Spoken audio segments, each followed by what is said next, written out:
President Jacob Zuma says government's national development plan singles out the youth as being key to the development of the country.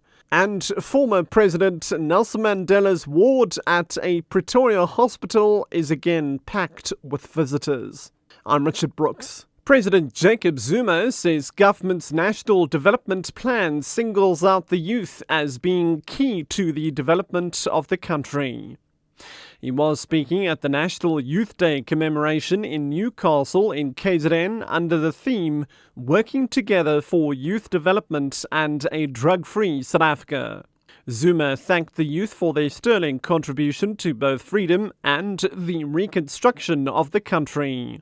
Through the collective efforts of the 1976 generation of youth, we saw the doors of learning and culture being opened after 1994. We witnessed the democratic government changing the draconian laws that had made the lives of the majority of our youth miserable in their own country, South Africa. COPE's leader in Mpumalanga, Zale Madonsela, has urged young people to take education seriously. She says this will help them fight poverty. Madonsela is meeting COPE's youth wing at a community hall in Ermelo in Mpumalanga. She says young people should always discuss ways to overcome unemployment, drug abuse and poverty.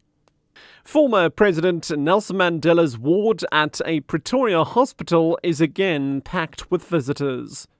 Madiba's former wife, Winnie Madikizela Mandela, and other family members entered the hospital around lunchtime without talking to the media contingent camped outside the hospital. Members of the public continued to post Father's Day and well-wishing messages to Madiba online. Mandela is now spending the 9th day in hospital. He's receiving treatment for a recurring lung infection. COSATU has called on national government to take action to prevent the EU from placing a ban on citrus imports from South Africa. The EU is considering the ban amid concerns about the so-called black spot bacteria which affects local fruit. If it presses ahead with its decision, local citrus farmers stand to lose millions. The industry employs 100,000 people. COSATU's Tony Ehrenreich. This will have a devastating effect on jobs and on a lot of the farm industries in the Western Cape. COSATU calls on national government to urgently intervene to ensure that the European Union does not put in place a ban against agricultural products, specifically citrus fruits. This will have an important impact on jobs and the farming community in the Western Cape.